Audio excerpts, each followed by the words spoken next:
National or International Students Day tomorrow. Kaya nandito po siyang muli para magbigay ng pahayag at batiin ang student community sa buong Pilipinas. Yes, go ahead, Angel. Ayan po, si chairperson po natin ng National Youth Commission po, walang iba po, kundi si Yusek Ronald Cardema. Yusek, sir?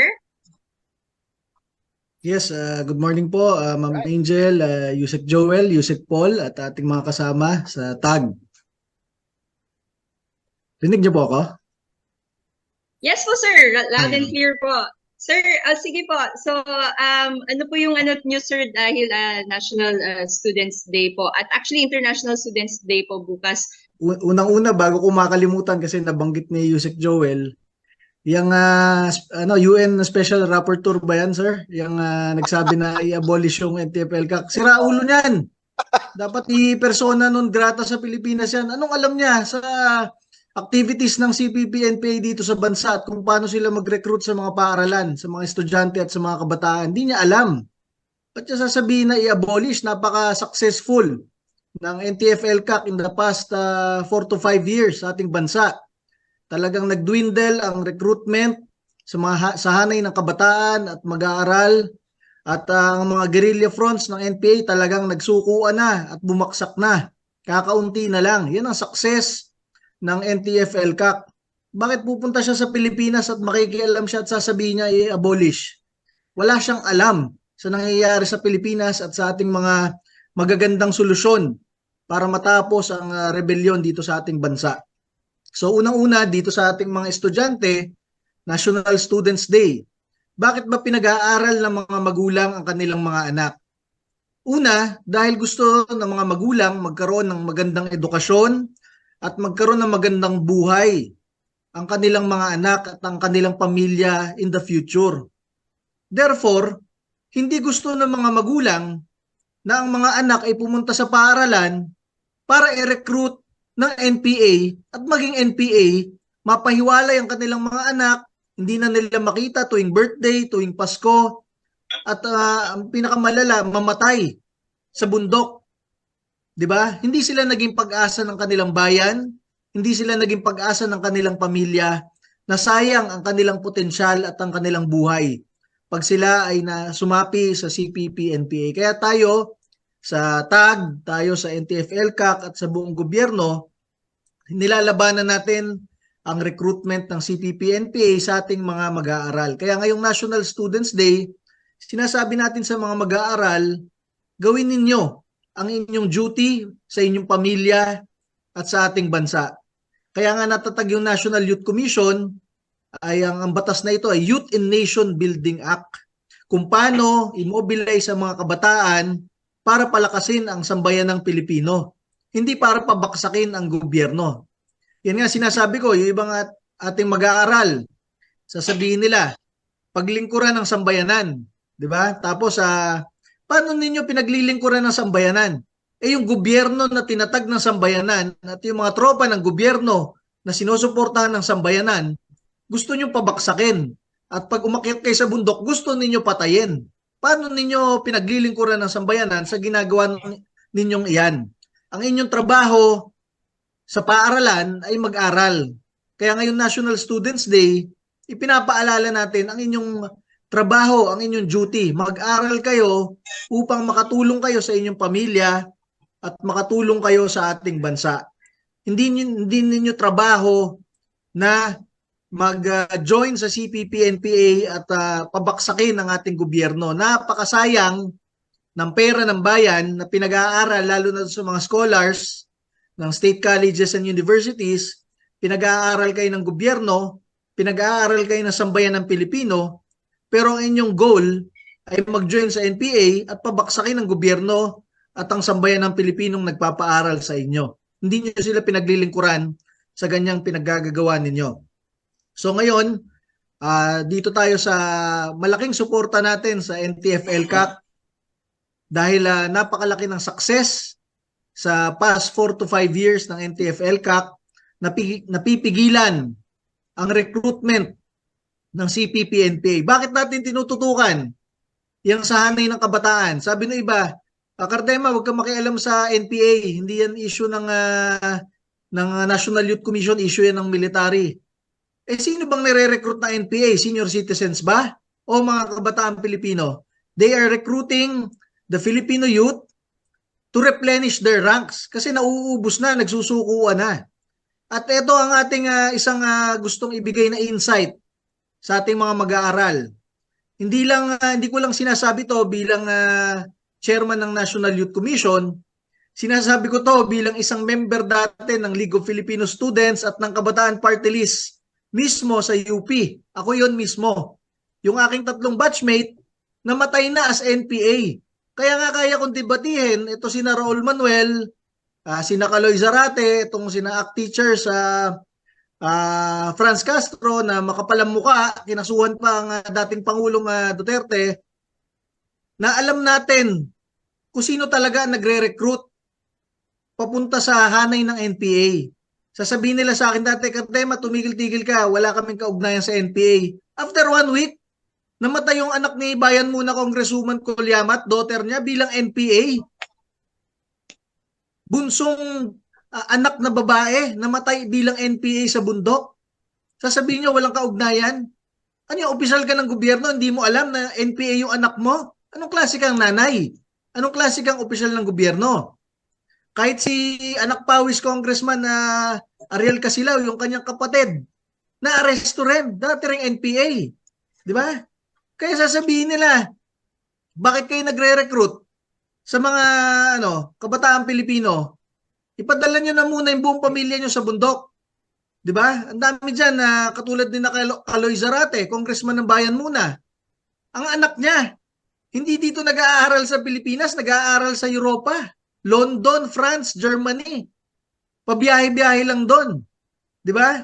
Kung naniniwala talaga sila, i-field in nila sa front lines ng CPP-NPA yung mga anak nila. Bakit kayo magre-recruit ng kabataan Pilipino?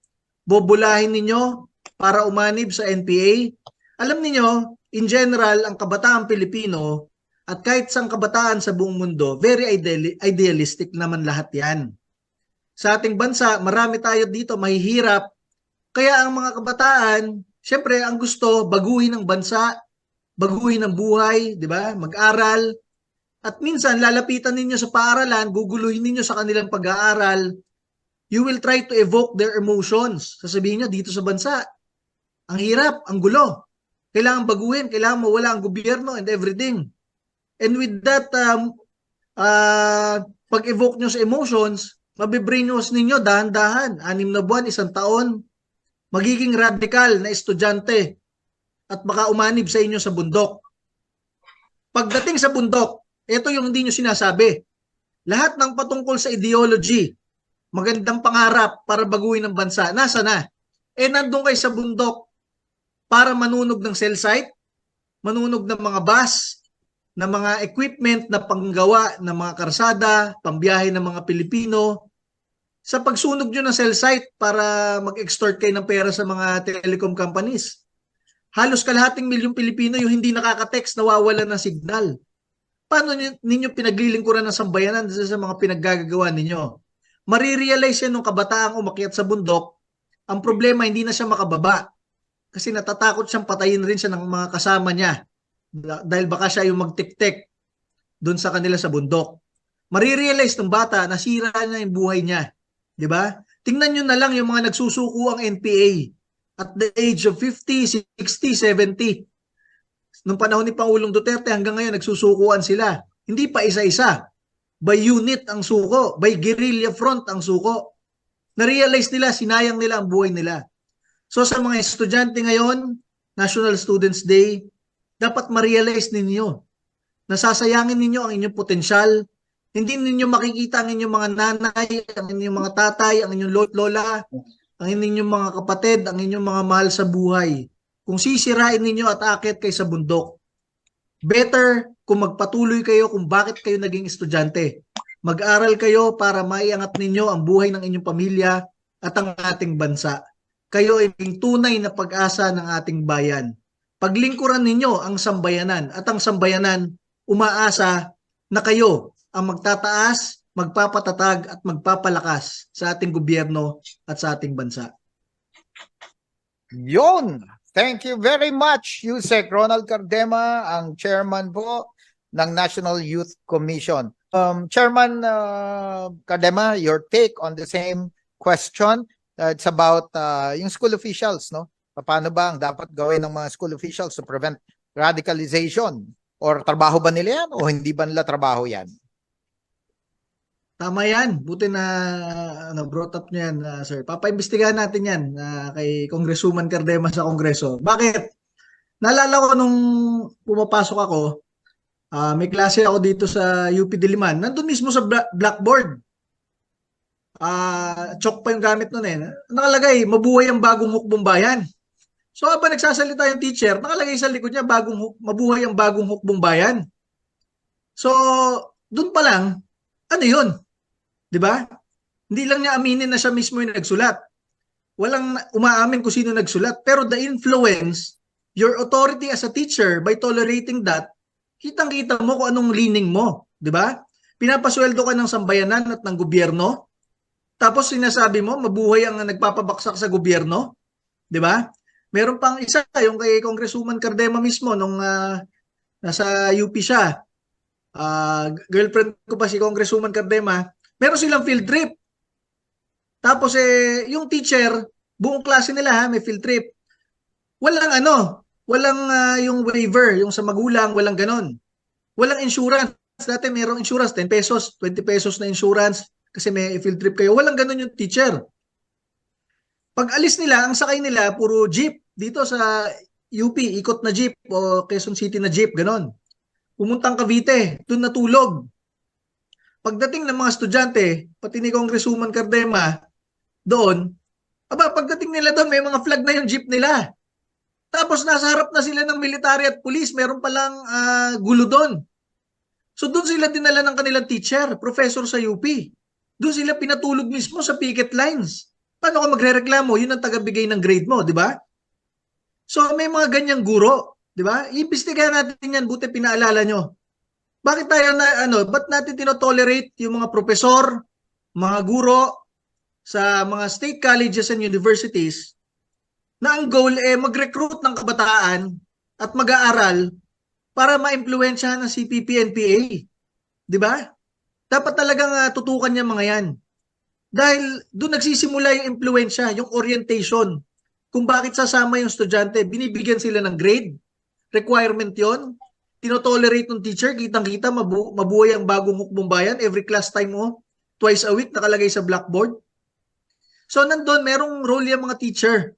Kaya tama yung ginagawa ni Vice President Sara Duterte, na nilalabanan niya yung mga teacher ng gobyerno, senior high school pa lang, kung sino doon yung nagre-recruit papunta sa NPA. Doon magsisimula yan. Kaya dito sa ating National Students Day, hindi lang natin nilalayo ang impluensya ng CPP-NPA sa ating mga estudyante. Tinitingnan rin natin sino yung mga guro na matagal nang naka-infiltrate sa mga paaralan at nagpo-propagate nitong recruitment at impluensyang ito papunta sa CPP-NPA. Ganda. All right. Thank you very much, Yusek Ronald. Ano daw ang pwedeng sanction sa mga yan? I-check natin kung meron bang kaugnayan sa Anti-Terrorism Act yan ganyan. Because bakit mo tinotolerate na isama ang mga estudyante, pinag-aaral pa ng gobyerno, pinag-aaral pa ng sambayan ng Pilipino, kaysa mapunta sila sa nation building, doon mo dinadala kung saan kakalabanin nila ang tropa ng gobyerno. Si Congresswoman Cardema, nagulat na lang nandun siya eh. Kasi dinala sila ng teacher nila doon pa sila pinatulog. 'Di ba? Hindi alam na ng estudyante kung anong gagawin kung meron kang ganung mga guro at profesor na nililid ka talaga doon, isinasalang ka talaga sa bala ng kanyon. Tapos pag ikaw yung nadali doon sa picket line ng gobyerno, sasabihin mo sa estudyante mo, yan, ganyan kasama ang gobyerno. Si Raul ba yung teacher? Teacher nga siya ng gobyerno eh. Di ba? So may sweldo nga siya sa gobyerno eh. Sana umalis na lang siya sa gobyerno kaysa gamitin ang resources ng gobyerno para mag-impluwensya ng mga estudyante na pinag-aaral ng gobyerno para lumaban sa gobyerno. Katulad rin yan sa Kongreso eh. 'Di ba? Kung kayo may kaugnayan sa CPP, NPA, yung mismo mga kamag-anak ninyo ay NPA, wala kayo dapat dyan sa Kongreso. Ginagamit ninyo yung resources ng gobyerno para suportahan at tulungan yung mga nagpapabaksak sa gobyerno. Maglolokohan pa ba tayo na, hindi, red tagging lang yan ng gobyerno natin. Nandiyan na lahat na ebidensya. Wala namang ibang nagre-recruit, kundi yung mga grupo nila. Alam natin yan, kaya tayo mayroong ganito, truth tagging, itong tag. Alam na natin yan, sir. Correct. Thank you very much, Ronald Cardema, Chairman Ronald Cardema. Message na lang po siguro mula kay Yusek Ronald Cardema. Let's ask Sir? their parting messages, the final messages, and you proceed to the closing para naman hindi na tayo makabalat lunchtime na. Go ahead, Angel. Yes, sir. So yan po, closing message po, Yusek Ronald Cardema, sir. Yes, ma'am, sir. Sa ating pong mga mag-aaral at mga kabataan ngayong National Students Day, pinapaalala natin kung bakit ba kayo naging estudyante, 'di ba? Kayo ay pinag-aaral ng inyong mga magulang at sa mga scholar, kayo ay pinag-aaral ng ating bansa at ng ating gobyerno para maging pag-asa kayo ng inyong pamilya at ng ating bansa, 'di ba? So ipagpatuloy ninyo ang pag-aaral ng maayos, ang inyong mga magagandang adhikain para sa inyong pamilya, para sa inyong komunidad at para sa ating bansa. Huwag kayong magpapabola diyan sa mga leftist recruiters sa inyong mga paaralan. Dahil guguyoin lang kayo at bubulahin kayo na pabaksakin ng gobyerno. Ang masabi natin dyan, kahit mag-NPA kayo, kailan nyo mauubos ang buong gobyerno ng Republika ng Pilipinas? 'Di ba? Kapag nag-NPA kayo, patay na kayo, nandyan pa ang Republika ng Pilipinas. Gusto nyo makapatay ng sundalo o pulis pag naging NPA in the future, pag sobrang radical na kayo? Kailan nyo mauubos ang armed forces at ang Philippine National Police? Patay na kayo, nandyan pa sila. Bakit? Nakasaad sa konstitusyon ng Republika ng Pilipinas na sila ang tunay na tagapagtanggol ng sambayan ng Pilipino. 'Di ba? So kayo bilang mga kabataan, intindihin ninyo yung diwa kung paano kayo magiging pag-asa ng bayan. Hindi kayo yung magpapabaksak sa bayan at sa gobyerno ng bayan, 'di ba? Hindi kayo yung lalaban sa gobyerno at sa mga tropa ng gobyerno dahil sila ay tinatag ng sambayanan na ipinaglilingkuran ninyo. 'Di ba? Kayo ang pag-asa nila bilang kapartner para tulungan ang buong sambayan ng Pilipino. Bilang mag-aaral, yan ang inyong duty. Tulungan ang inyong pamilya, tulungan ang inyong bansa, tulungan ang inyong sarili maging pag-asa ng ating Republika ng Pilipinas. Maraming salamat po, Yusek Ronald Cardema.